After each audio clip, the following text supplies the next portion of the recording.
once again, good evening. Welcome to another edition of Soul Tree Radio on the Raw. As we can deal with some technical difficulties. I'm going to sound down just getting a delay here. All right, can you hear me? I can hear you. You delay. All right. Welcome to Soul Tree Radio on the Raw, sponsored by the Newsroom. My name is Anthony Fung. Hopefully, thank you for joining us here today. I'm with Gary Norris Gray, still awaiting for Michael Lewis Hingham. How goes it, Gary? All right, man. Hanging in there, eating my dinner, eating my early dinner. Oh, I didn't want to take you away from your dinner, man. That's okay. No problem. hmm Yeah. So, what's on your mind this week? Okay. Hockey Final Four, the Frozen Four tonight, and Western Michigan and Dakota is playing tonight, and it's 2-2 tie overtime. hmm Great game. Michigan was up 2-0, and they're going to come back and try to score. They're overtime now. Yeah, Frozen Four has always been a very very good um, tournament. Yes. And Boston, this year, no Boston team, no leader Boston team is in there. Boston College or Boston University, neither one's in there this year, which is a rarity. Yeah, I know. Yeah, you very very rarely see you see at least one team, whether it's Yeah, BU or Boston College or Northeastern. yep. Or Boston University, either one of the three. And all three are out this year, so it's really interesting. So speaking of that, we were, of course, we were on last week. We were talking about, um, of course, Alexander Ovechkin, who is now the all-time leading goal scorer Yes, for the NHL. yes. Now, I didn't realize, and me and Mike were talking about this, that they don't incorporate the WHA in the NHL records. And it was interesting to see because if you go by total NHL and and WHA, Alex Ovechkin is actually fourth overall. Mm. And we can bring in Mike. We'll bring Mike in right quick.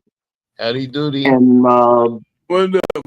Mike, we were just getting started about the whole Alex Ovechkin thing becoming the NHL's Uh-huh. all-time leading goal scorer. But as we were roaming the net, the NHL, unlike the NBA and the ABA, the NHL does not recognize the WHA. That's crazy. We know it's crazy because it's pro hockey. If the whole idea of the pro sport is give you the records and give you what's needed in terms of the sport itself, you can't just pretend one doesn't exist. The WHA, for what small time it was in existence, produced some valuable stars, and it was legitimate hockey. Nobody can argue that because if we go by the count, and the count is really what it's about rather, then the person who was Mr. Hockey was Gordie Howe. I mean, above everybody else, Gordie Howe was the epitome of power forward. The whole thing about the Gordie Howe hat trick, a fight, an assist, and a goal. Yeah. Practice. Mhm. That was all Gordy. But Nobody else came up with him. wait.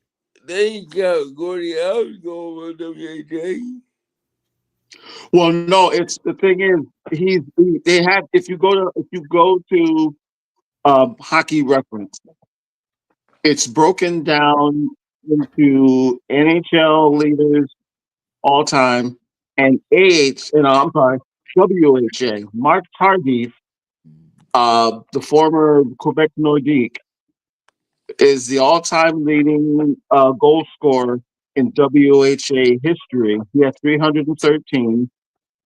Second to him was the Golden Jet, Bobby Hull, who has 303.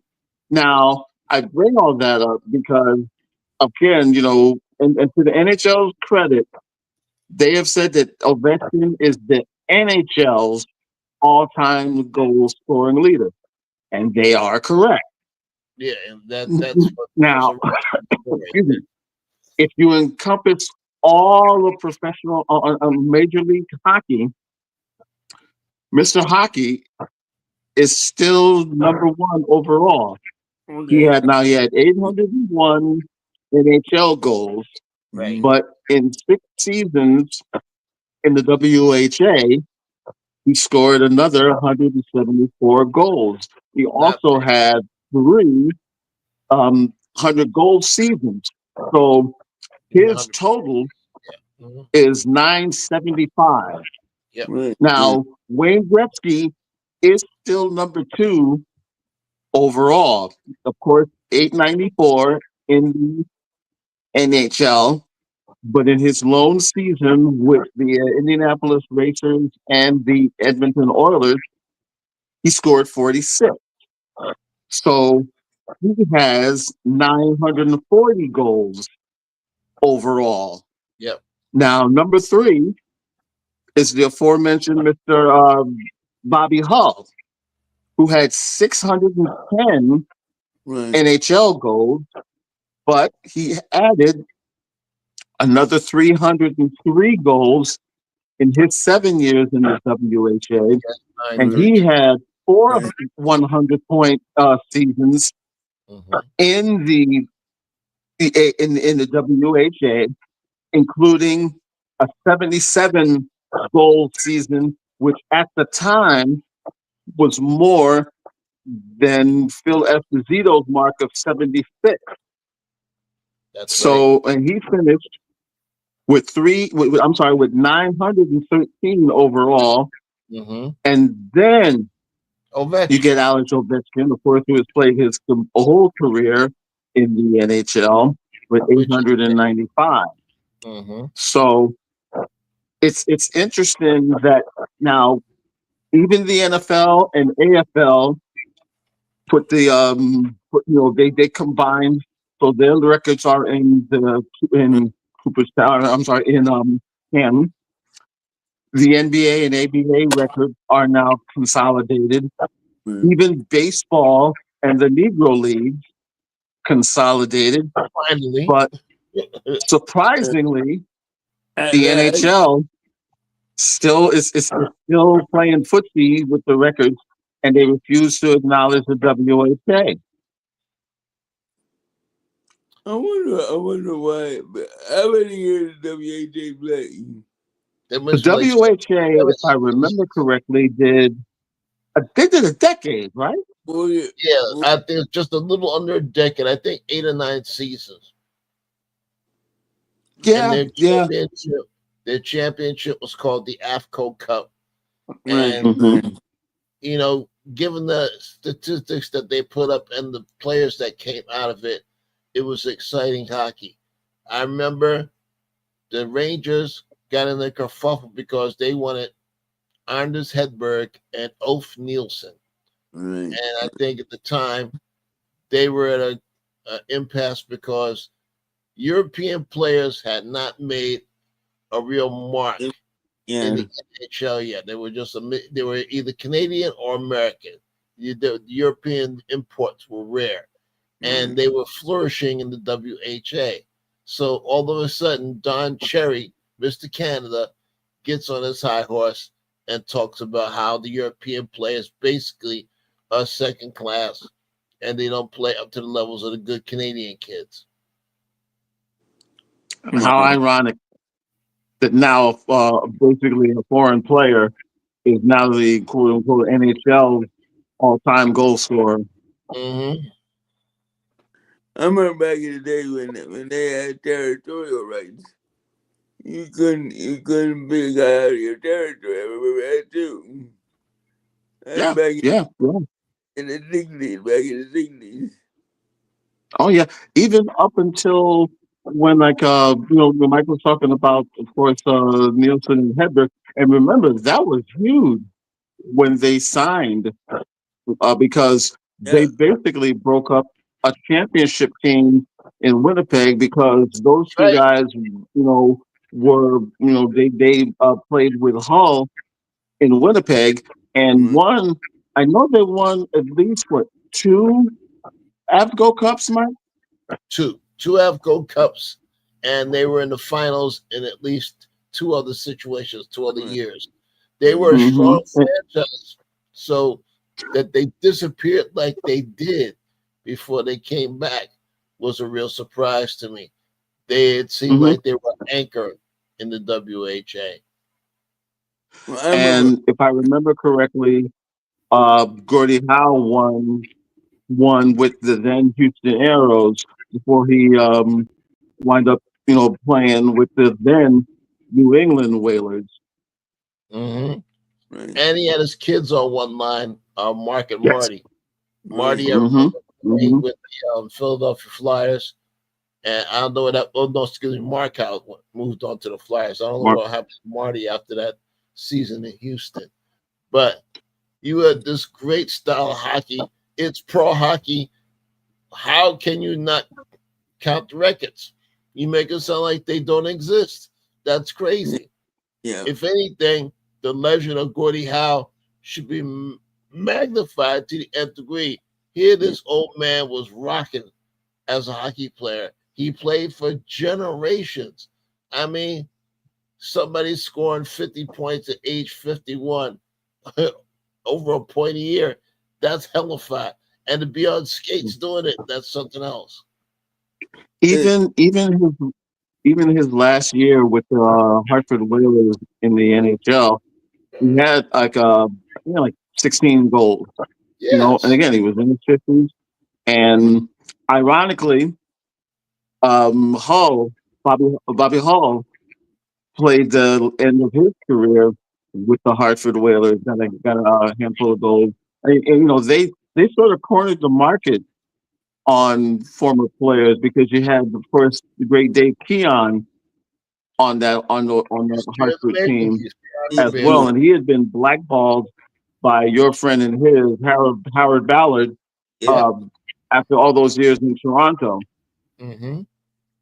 That's interesting because you got to say to yourself, it wasn't a drug scandal. It wasn't a case of one league like trying to buy other players off or something like that. It was just competition. I mean, like McDonald's and Burger King. How the hell can you legislate that to such a degree that you shut records off and make like, well, this didn't happen? Like Wayne Gretzky, that year he had in Indianapolis, you should say, okay, on top of all of that, he had to be a teenager when he was scoring those goals. it was. 18, yes, he was. Because Yeah. he was around a long time. But this also brings up the political aspect because they've been kicking the idea that Gretzky and Trump are like peas in a pod, and that doesn't really do great for hockey's image. I mean, they're walking around like it's a big deal. Ovechkin, all he has been is an ambassador, and really he's a true ambassador of hockey. He forwards the game. He's always been amenable to supporting hockey. I mean, I've seen him in hockey at Harlem. He's done stuff. He's been really an ambassador. And now they want to say, like, oh, but it's always those damn butts. I can't stand those butts getting in the way. Oh, birthday, Yeah, yeah.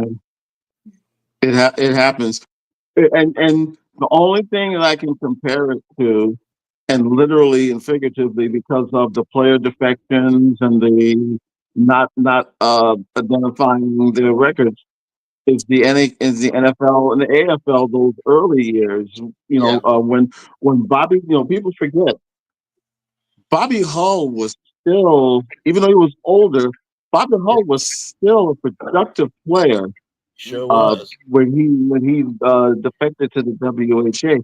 Now, when Gordie Howe went to the WHA, he had already been about 3-4 years removed from his retirement, and Hmm. he, in a sense, he had another. They both had a whole other career in the WHA. I mean, they combined for almost 500 goals. You True. know, the two of them in 7 years.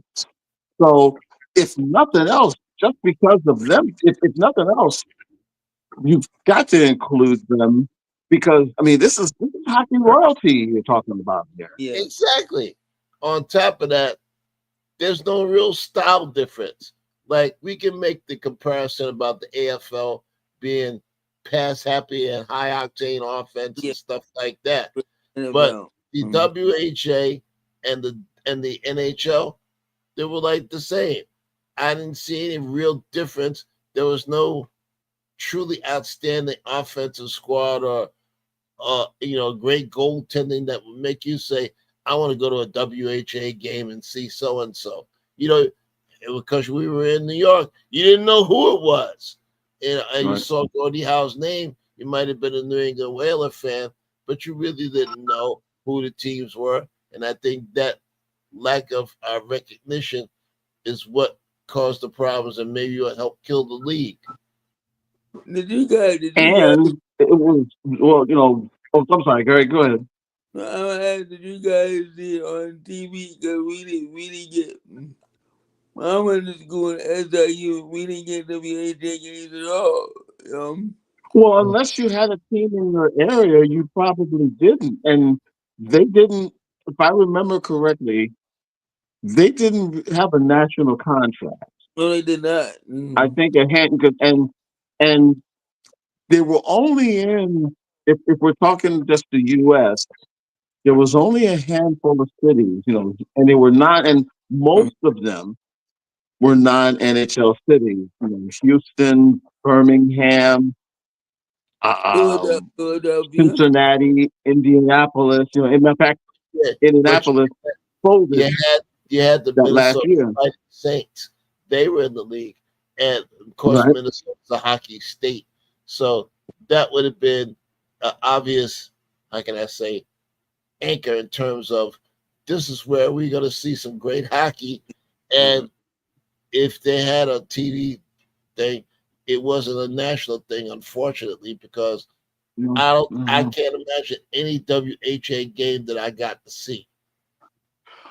I saw a handful because, of course, the New England future Hartford Whalers, Hmm. they would some of their games would be seen locally, but on a national level, I mean, I know myself. Full disclosure, I never saw an Advocate final at all. You would maybe get it on like I was like I've seen more now on YouTube than I did actually physically watching. And even when they were in the Canadian city at Yes. the time, they were not in NHL cities. Of course, Edmonton, Calgary, Hmm. Quebec. Winnipeg. None of those, none of those cities had an NHL team, and Mm. they were going up against royalty. I know they had a team briefly in Toronto, but they folded. Um, I want to say there was a team in Philly, but they disbanded Blazers, right? as well. The Blazers. The Blazers Yeah, disbanded. yeah, Mhm. yeah. But I yeah, used to watch- I used to watch it was interesting to see that, you know, when you really put when you put all of it together, Ovechkin would be fourth, and you know, like I said, the only change really was that Gretzky was still number two, but Howe and Hull it jumps out to you that Howe would still be number one and Hull was number four because now if you go by it now, Gordy's third, Right. and he wound up being 16th overall in the WHA. Right. Now Bobby Hull, like I mentioned, his 303 goals in the WHA, second all time to Mark Hardy. But he was actually take a guess as to where he was all time going into if you take away the WHA. If you take away WHA, he'd be like 25th. A little higher than that. Oh, okay, 20th. I was at 20. 19th. Okay. He was 19th. He's 19th if you go by just the NHL. If you just go by just NHL, guys like Jaromir Jagr and others are ahead of him. Mario Gardner, guys like that. Where's Mario Lemieux? Mario Lemieux, I believe, is number 5 for NHL. Right. Okay. Wow. So yeah, this was if you add those WHA goals, a lot of folks move down on the list. And what that's now there are a lot of.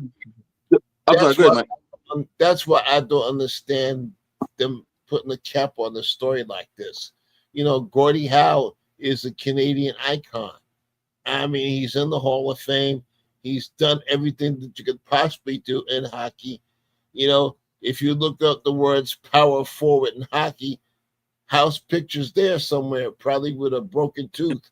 But you don't see anybody or anything that says, well, we got to, how can I say, alter this statement to some degree. They would have bought the propaganda. And it's like, you got your advertisement for hockey right there, wearing number 9 in a fucking Red Wings jersey. But you don't want to push this other narrative, and I don't think it sells. You know, as much as I love Alexander Ovechkin, Ovi ain't close to what Gordie Howe was. And, and Canada should run with this and push this big time. But instead, they try to chug it off. Because if you say Ovi's number 1, what are you saying about Bobby Hull and Wayne Gretzky and Gordie Howe? Yeah, it's and there are a bunch of WHA sites that go into the history. I would challenge anybody to check out those tribute sites. And again, the only difference was they didn't have the NHL brand. The hockey is just as good, if not better, in certain instances. You know, and again, hockey is hockey. It's not like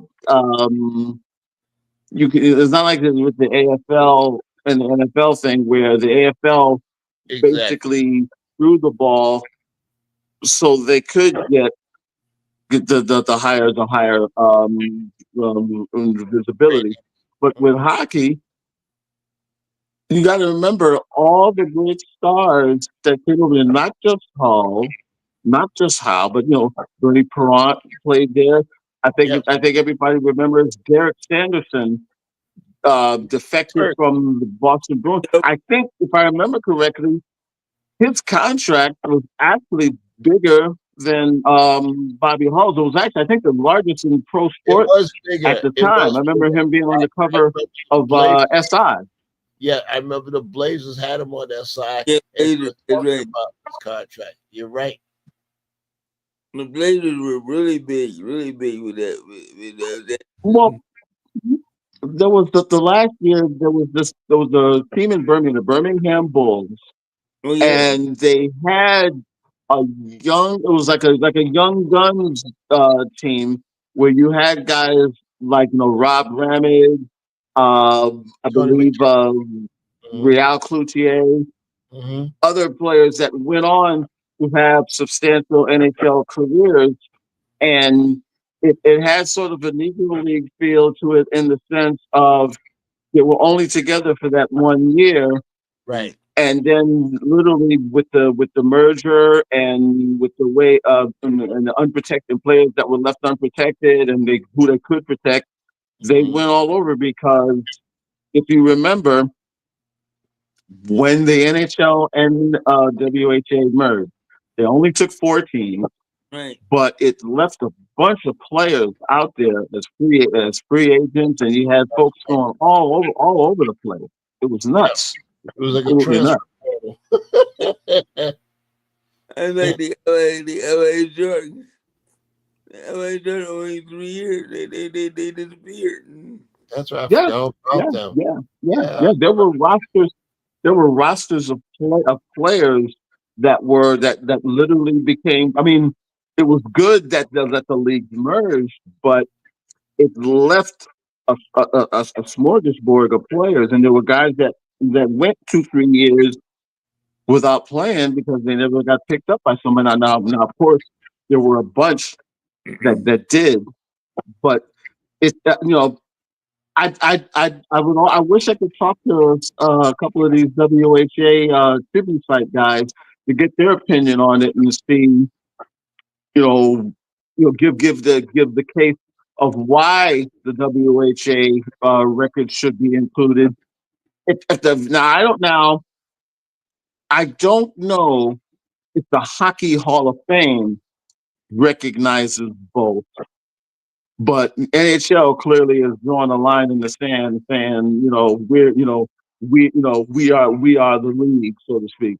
Well, I don't understand why wouldn't they recognize it? I mean, hockey's hockey in terms of the game itself, and unless they were doing some out and out drug dealing or something so egregious that you don't want to speak on it, why the hell wouldn't you talk about it? It's the Hockey Hall of Fame, not the NHL Hockey Hall of Fame, not anybody else's Hockey Hall of Fame. It's hockey, period. It's supposed to be Canada's national sport. It's supposed to be something that is going to be looked at and appreciated by everybody on every level. And you don't see that here. At least the Basketball Hall of Fame does that. The NFL, well, I can't even say NFL, the Pro Football Hall of Fame focuses on football, but there's a College Football Hall of Fame that's separate and distinct from that. But it's like you said, the AFL guy, I think his name is Ange. I know his last name. He did the Remember the AFL site. There's no Remember the WHA site that I can think of. And for There's a bunch of them. I've seen a really bunch. Matter of fact, there's a great book. I can't think of the name of the author, but he goes into depth of all the team histories. It goes into depth with the Avco Cup finals as well. And again, if you go to hockeyreference.com, you see where they separate the NHL I forgive me, keep saying the AHL, but the WHA, and it's quality hockey. It is. Always has been and always will be. As far as I would think, if you're a hockey quote unquote purist, you need to give the WHA their props. Well, I want a $100 bet because this guy said it was the WHL. I don't know it's not. The WHA, right? There was a Western Hockey League WHL, but not a WHA. You're right, Gary. Yeah. I think There is a WHL, but that's one of those that's one of those. Whoops, that's one of the junior leagues in Canada. Right. Right. That's a whole different McGilla. But Mhm. this guy tried to stand me down in the WHL. I know it's not. Yeah, yeah, it's two complete. Yeah, it's two completely different leagues. Yep, Matter of fact, put it this way, WHL is still around. yep, yep. The WHA, for has been going for a little bit of while. But while we're on hockey, uh, I have the if everything goes as right now, I'm looking at what the current matchups would be Mhm. in the NHL playoffs because it start Tuesday, I believe. Next Yep. week, yeah, next week, yeah. hmm Tuesday. Next week. Oh, right now in the East, we would have excuse me, Toronto versus Ottawa, so the Battle of Ottawa. Mm, Mhm. Uh, Tampa versus Florida, mm. That's a good Battle one. Wow. of Florida. Mhm. Washington versus Montreal, Mhm. and then Carolina versus the Devils. Mm. All good matchups. Yeah. Yep. All really, really interesting matchups. Now in the West, we would have Winnipeg versus Minnesota, Mhm. Dallas, Ding Ding Stars. There you go, oh boys. I indulge you guys. For they would be taking on Colorado, Mhm. Vegas, and St. Louis, and then LA versus Edmonton. Yeah. Now, Pretty decent matchup.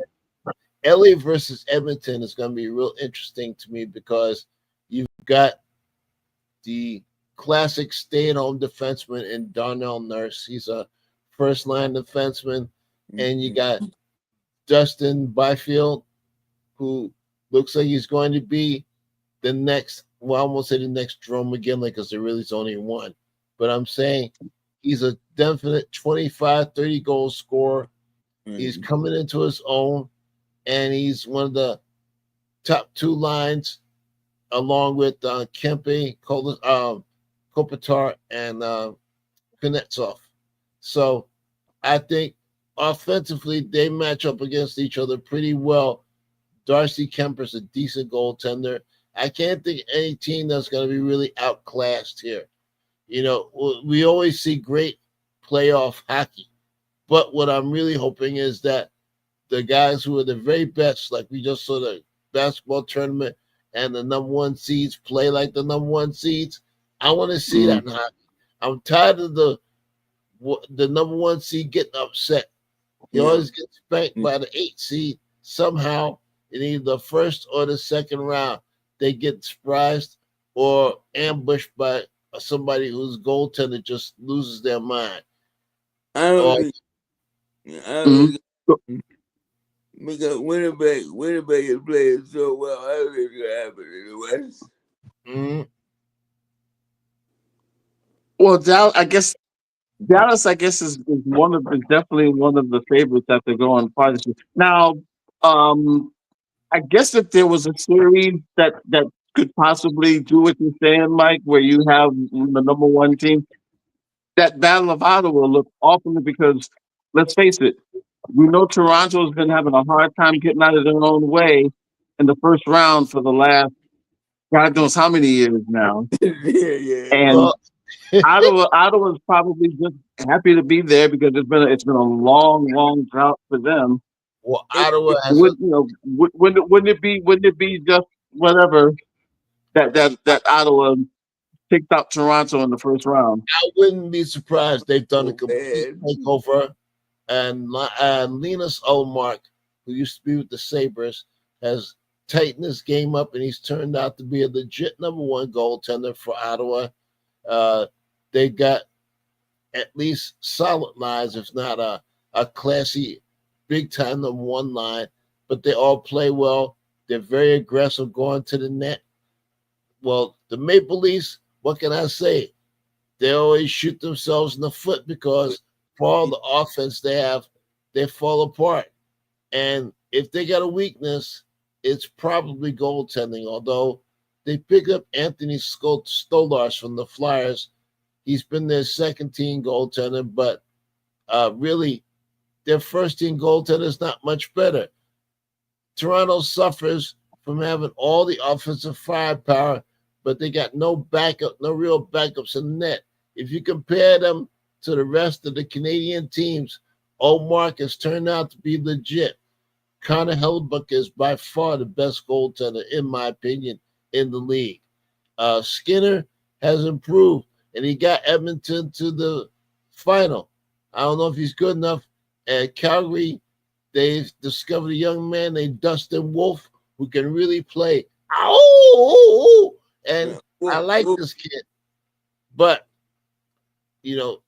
Toronto's going to fuck up when it comes out to be the most important thing for them. When they need that big goal, I don't think they're going to get it. So Matthews, when it comes to playoff time, Matthews disappeared. He disappeared. He disappears. Mm-hmm. They remind me so much of the old Islanders of the 70s that were snake bit before they finally broke through. And it's ironic because one of the years where they probably had the better team, Toronto upset them in the East semis. I remember Lenny McDonald in overtime. I'll never forget that. Mm-hmm. But so let me get the consensus from you two guys. Who do you think comes out of the East? I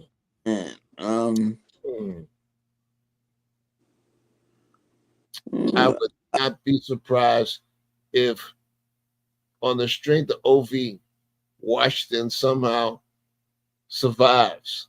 I won't say they emerge. Survive is more like it, and they get out. Ottawa's going to play well, but I think they're going to get jacked in the second round. So even if they upset Toronto, as I expect them to, and I would expect to see them around in the division rounds. What say you, guys? I'm picking Washington because of their firepower and Toronto. I don't trust Toronto. I just don't trust them because they always come up empty every year. Yeah. We've all seen this movie before, and Leonardo DiCaprio dies in the end, or in this case, Austin Matthews, I guess. So are we consensus with either Winnipeg or Dallas coming out of the West? Ding ding Dallas. Stars. That's Lanolyn's favorite team. She likes the Dallas Stars. Anybody that can get Pantera to do a hockey theme when they score a goal has got to be her kind of team. So she's like, and the name of the Dallas Stars goal music is called Puck This. What? Yeah, it should be fun though. You can't, there's nothing like the Stanley Cup playoffs. And another footnote: we love hockey. All of us, we say, but if you look 10 years back, the 2015 draft was one of the best drafts in recent hockey years. That was Connor McDavid. Eichel was in that draft. Mitchell Marner was in that draft. Sebastian Aho, one of my favorite players, was in that draft. Burinsky, whoever it was, he was drafted by the Philadelphia Flyers. He was in the seventh draft pick. But all these players are still playing now. I think that kid's playing for Columbus, but they're all playing now, and they've played for years. So it's a solid draft where you have several faces and names carry on and stuff. Although I got to say, not that I'm bouncing from point A to point B, if I have to deal with somebody who's X Factor in the East, it's fucking Carolina. The Carolina Hurricanes are the Anaheim Ducks. They're pains in the ass, but I love Rod Brindamore. I wish he was the Flyers coach because he knows how to make those guys play. Yeah. Well, you get the feeling with like Toronto and Carolina if they don't have a sustained run, they're going to probably break the teams up, especially more so Toronto maybe than Carolina. Carolina is, I think, it's more of just it's more of a contract and everything. I agree. Want to bring in Reggie Howell. Reggie, what's up? Reggie, you there? Reggie, unmute yourself, man. Hey, Joe, what's happening? No, good, man. What say you this evening? Hey, give me a minute and I'm gonna hit you right back. I'm in the middle of something, but I'll come right back to you. No problem.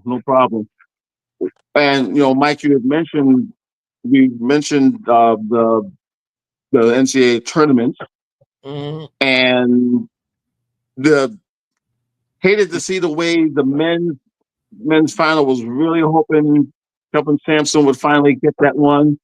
Unfortunate break near the end there, and as I was telling you guys, half the state was in martial law after the men's team got beat down here in Connecticut. But now the other half of the state's okay now, I guess, because the UConn women, had their run as well. So let me get your guys' reflections on the tournaments. Well, I'm sure you believe the order has been restored since the UConn women did what they're supposed to do. But again, I got to give it to my girl Dawn that she kept them in there, and she played like a number one and coached like a number one. It's like it's got to be like a fifth Final Four, a sixth Final Four. It was fifth straight. Mm-hmm. Yeah, fifth straight. So they already know she's one of the best coaches of any sort in any sport. It took her a while to get her groove on and whatnot, but Dawn is a given. And just like Pat Summitt, she should be looked at as an icon and one of the best coaches ever in women's basketball. I gotta ask you guys this question. I've been thinking about this for a week now. Men, do you think men should be coaching women's basketball? I don't think they should be. Me personally, I don't have a problem with it. I mean, Gino is definitely an outlier, but we've seen other good men coaches. The coach from DePaul, who's been there for years, is just is going to be retiring after this year. Of course, Andy Landers in Georgia, Leon Barmore for the longest time, Val Chancellor. But let's put it this way. I think historically, and again, with Gino being the exception, the majority of your great women's basketball coaches are women. I mean, let's put it this way. If and when Gino does decide to retire, I think 10 years down the road, we're going to be talking about Dawn breaking all of his records with wins and Final Four appearances and what have you. Right. And, we just saw Tara Vanderveer retire, who was an all-time great. Pat Summitt, speaks for herself. But there's even now, there's still a lot of great female coaches. A woman down in Maryland who's already won a title as well. They're absolutely there. I don't think it takes away from the women's game that that Gino, at least right now, has the thing. But, and I don't say this to disparage UConn, not to take it away from them. They definitely earned it. But let's be honest, if Juju Watkins is healthy, maybe they don't get to the Final Four. But again, not to take anything away from them, they they played who was out there, and they definitely earned it. And the scary thing with UConn, they already have an heir apparent with Miss Steele, and it appears they're going to be getting the number 2 recruit in the country coming back coming to next year. So, UConn's still going to be in the mix. I don't know if they'll repeat, but they're definitely going to still be in the mix. Yeah, did you get what Don Stelly said? Don Stelly said, well, they got the young lady from Florida State that was one of the top freshmen 2 years ago. And also, she got a couple of transfers already. She said, well, we're going to definitely, this thing going to be different. But I Oh, really yeah. admire Don Stelly because she gave a shout out to her assistant coach. She said for a black male assistant coach and this lady to get a head coaching job, I think in Niagara or somewhere, she said she was real proud of him. Shout out to her for that. And second of all, when she said 2 years in a row, now Mike talking about some Dick Dashley stuff. Mm-hmm. First it was Caitlin Clark, and she made an excellent point in my opinion. When the referees and the TV people already have a scenario, it is hard to go against that scenario. And all they talked about was Paige getting the national championship. Paige, even before the show, you had the Connecticut Twins up there with their own little show, but pissed me off. I mean, look, they can ball, but damn it, all the thing was Paige this, Paige that, Connecticut that. They're like South Carolina was just there as a sideshow. Unfortunately, South Carolina didn't show up. And the young lady who got her pocket picked, I hope she do transfer her ass out of there. She's not a non-selling person. End of the day, South Carolina's only lost 4 games in the last 4 years. That's unreal. They had the toughest schedule of any school this year. They played everybody. Exactly. UCLA. Oh, did y'all see when UCLA had 4 freshmen into the transfer on the women's basketball? Something must be going on in UCLA. Because put it this way, Reg, it's all over. Right now, there are 2,700 players in the men's Division I transfer portal. Exactly. Almost 2,700 players in the portal. That's the start of the show. The transfer, they're all getting paid for once. That's the key. The transfer portal made all the difference in the world. So now somebody gets screwed on the bench in Southern Illinois, they can move to Seton Hall. If they get screwed at Seton Hall, they can come down to Virginia Union. If they don't do that there, they'll go back to UConn and they'll win a championship. I mean, all that's theoretically within their grasp. All they have to do is be a professional student, kind of speaking, and they'll have a shot. And with NIL, you'll have a chance to make a little bit of money here and there. You won't make a lot of money, but you'll get something. And that's a lot different than getting nothing back in the day like you did, except for maybe a hearty handshake or, see you later because your eligibility is gone. So guys, I mean, maybe I'm naive to ask this, but I think it needs to be asked. What's the bigger thing now? NIL or the transfer portal? Or a mixture of both? Both. NIL, getting paid. It's all about the bench. It's both. This NIL stuff is gonna crush the minor conferences like the Missouri Valley Conference. Ohio Valley Conference are gonna disappear in 5 years. They will not exist. Well, you know what? I think Gary's right. It's both, and only because a player now has a voice. If a coach doesn't like a player and they try to give him the shit or screw them politically or whatnot, they can leave. They can leave, and it's not going to be a case of a coach calling somebody up and saying, "Well, you can't trust Reggie. He's a bad actor. Blah blah blah. Got attitude problem because one of those Negroes that don't smile." It won't be any of that crap.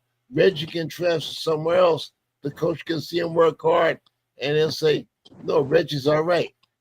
But you have to have that happen. And now this transfer portal at least gives you a window in which you can decide your own fate. And that's nothing like it was back in the day. Got that right. Yeah, I mean, go ahead, Rich. I'm sorry. I agree. And the sad part about it is that the mid majors are the ones. Did y'all hear about what happened to the coach at High Point? No. He decided to go back to Creighton as assistant coach and be the coach in Waiting. Well, my issue is that I don't know if y'all heard about the CIAA. They had the longtime coach at Fayetteville State had to step down, and I think he had issues with the athletic director. And meanwhile, the coach at Bluefield, who beat Fayetteville State and lost to Virginia State in the interim on the men's side, he decided to go ahead and resign. And on the ladies' side, the Virginia State ladies basketball coach, who was coach of the year, she's now heading to Morgan. So now behind the scenes in HBCU, everything done got thrown up in the air. And oh, by the way, Michael Vick is getting ready for his spring game with Norfolk that's right. in a couple of weeks. That's right. Yeah, that's going to be. I'm interested to see how that goes. That first year. What's the makeup of his staff, Reg? His former NFL players and also a couple of his close friends and allies. So Like Dion. To me, I think personally, it's gonna be a long season for Norfolk State because everybody. Did they retain any of the coach or the assistant? I think one or two. I'm not sure. I had to check on it, but I can tell you right now, every team they play is going to have a little extra gusto to beat Norfolk State. Yep. It's going to be homecoming for every team, just because Michael Vick is there. And I'm really serious when I say this. If they win one or two games this year, I'll be shocked. Well, I know that's they said that about a certain coach at Jackson State about 4 or 5 years ago too. So let's see how, especially when you throw in the transfer portal and everything else. I mean, I'm not saying they're going to win the MEAC, but I think they'll be a little respectable. They'll be respectable. I mean, there's always going to be a transition, especially when you got a first year coach. I can tell you, when you got Donovan McNabb's son on the team, that ain't exactly setting the world on fire. Yeah. Well, yeah. If we look at this from the aspect of getting a job, because that's what this really is. But some jobs you're gonna have more perks. Some jobs are better places to work at. It's exactly what this is. You got to build from the ground up. You give Dion credit and Coach Sanders building up Colorado when they were garbage and turned them into something. Yeah. I don't think Michael Vick has the opportunity to do anything less than what Dion did. He's not flashy, but he has his own style. And if it works for Norfolk State because he's a homeboy, so be it. If they come to school, if they get jobs, if they get an opportunity to get in the mix, that's more credit to Vic instead of them trying to say he killed Lassie. I definitely can roll with that. But, if he is successful, that's the first thing that they'll bring up. They'll talk about him in the dogfight because they don't want him to say that, Mike, in one of the local interviews. The local reporter brought up, he said, how about the people who talk about the negative things you did? And Michael Vick was so smooth in answer. He said, I'm not here to answer to those people who want to bring up the past. I'm here to move forward. And if people want to move forward, fine. He said, I understand this is your job in the media to ask the question. But right now, it doesn't bother me not moving forward. Yeah, look, there's going to be folks that's going to try to keep him down, but I think he's going to do a good job. I think he's going to do good. But see, personally, also just as much pressure on Norfolk State as an entity as it is on Mike. I agree. Yep, I agree. But see, they got $400,000 donation from a local business that was good. But the problem is Norfolk State, when it comes to sports, they're not like Hampton. You know, Dr. Harvey, he lived and breathed sports. They Yeah, have they don't nah, appear to have that, but things change. but You I got to can be tell one you, guy. Latrell You got to Scott was there. you They got to was beat they one was guy. coaching on a CIAA budget at Norfolk State. They ain't had no money, and when All you have to Yeah, Tennessee do, used to, Reggie, all yeah, they have to do, they had to pull Appalachian State. Got to beat somebody that nobody thought in the world they were going to beat. All they got to do is do that just one time, and the program will be on a foundation, a solid foundation. As I don't know when it'll happen. I can't say I think you're right in terms of he's going to have a tough road to hoe in the beginning. But if they beat that one team where they got that schedule yeah. and they expect to be the paid victim du jour, and they pull the upset, then Norfolk State will be off and running. Well, I absolutely. tell We'll you, see. they beat We'll Hampton. That'd be the one team with the upset. Uh, yeah, all it takes is one. All it takes is one. Yeah. You can ride the wave off of that. That's we're going to be wrapping up here in just a few seconds. Let me just go to everybody with their final thoughts. Let me start off with you, guys. Let me ask you a question of it. Team 3 to Team 8. Only one game apart. We got 1 week left in the battle playoff. Any match between that division. I got the Rockets. I believe the Lakers and Golden State can win it. All you do is gotta make a run. And one make a run. Win the cup final.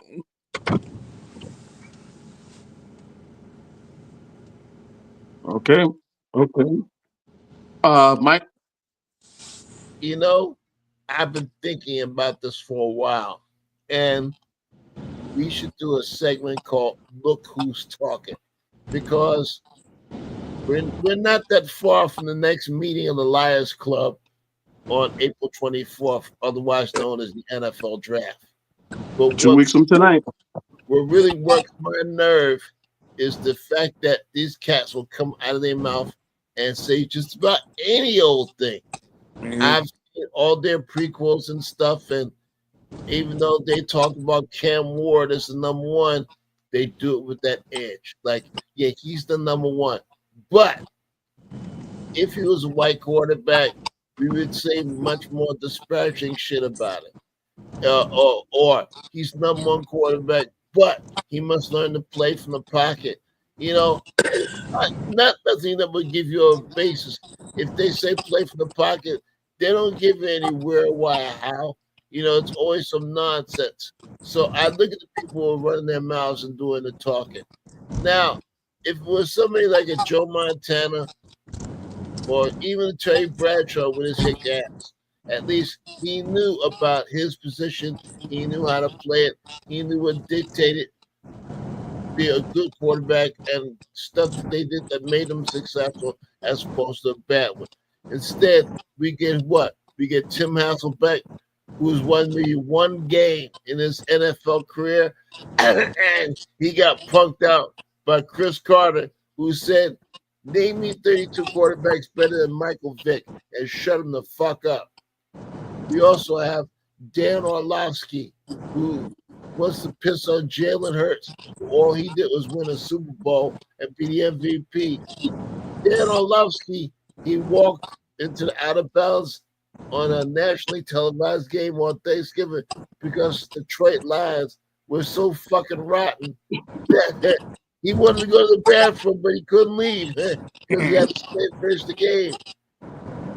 This is another How about those example, Cowboys? another example of a guy who talks loud and says nothing. I agree with Tony in that if you don't like a guy, say you don't like him. You know, spare me your bullshit. just say I don't like him, because we've seen that work before for people like Nolan Nowaki, who pissed on Cam Newton and was rewarded with a job because of it, although Cam proved them wrong. We're used to proving people wrong. This is what we do in all aspects of society, whether it's sports, art, religion, politics, engineering. We've always done that. We made the most from the least. We've used the worst to create the best. We're going to keep on doing that. All these things mean one thing: black first, black always, and everybody else can kiss my entire ass. And add more to that. Reg, Well, the word is that Pittsburgh wants to talk to Shador Sanders. I am Uh-oh. praying to God that somebody in that front office of Pittsburgh will go ahead and get the cojones to do whatever it takes to pull a draft day movie and say, you pancake motherfucker. Give me his damn pick. I wish Tomlin and them would run up to the post, get in front of New Orleans, and say, we want Shador Sanders. It'll be real God. You know what? He's going to have to do that. And I'm He's gonna hoping have to and I'm get ready. praying that if he goes to Pittsburgh, he'll be in a much better situation than New Orleans. New Orleans. I agree. Reggie, You I got a think you're rookie right. ass head coach. You don't know his head from his ass. And he lucked up because he had strong people around him in Philly. That's why he got that Super Bowl ring as a That's right. coordinator. But I'm hoping and praying that some kind of way Pittsburgh can work a deal so Brett Favre want to be Mr. Egypt, Mr. Moon Man, can keep his black ass, cracker ass away. Because he wants to be, he act like he want to be black with his little smug ass up. But Aaron Rodgers, keep your ass in retirement because don't need you in Pittsburgh. Just my thoughts. yeah, and the thing is, and this is a warning. I give this warning every year. Over the next 2 weeks, the only people who are going to be lying to you more than Elon Musk and the president, the Congress, and the House is an NFL executive. Yep. You're going to hear all sorts of trade rumors, and this guy's rising, and this guy's falling, and all this other stuff. It makes it somewhat intriguing because there is no, even with all the talk with Ward, there is no clear cut. This is the number one player. Personally, I think Shadir should be the first overall number one pick, but that's that's more here nor there. It would be nice to see him playing with with Pittsburgh. I just wish I knew how much longer Mike was going to hang out there, because if he's just there for the 1 year or 2 years and then he's gone, Yep. then Shadir is sort of left holding the bag. But we'll see how this plays out. It's going to be New Orleans is going to take Shador. It won't even get that far. I think on draft day, something's going to happen. So Shador will go to New Orleans somehow, or he'll go somewhere else. But they don't want Mike Tomlin to get hold of Shador. They understand each other.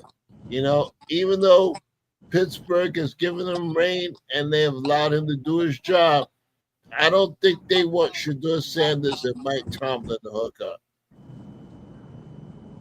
Wouldn't be surprised. Wouldn't be surprised at all. But we'll see how this plays out over the next couple of weeks. Like I said, T-minus 2 weeks from tonight for NFL Idol, otherwise known as the first round of the draft. Guys, again, want to thank you for joining us again here on another edition of Soul Food Radio in the Raw. Want to thank Gary Noyes-Gray, Michael Lufinger, Reggie Howell, I'm Anthony McLean. Enjoy the rest of your day, evening, afternoon, wherever you're all watching or listening to this. And we'll see you again next week. Same time, same channel. All right. Take care, guys. Later. Great show.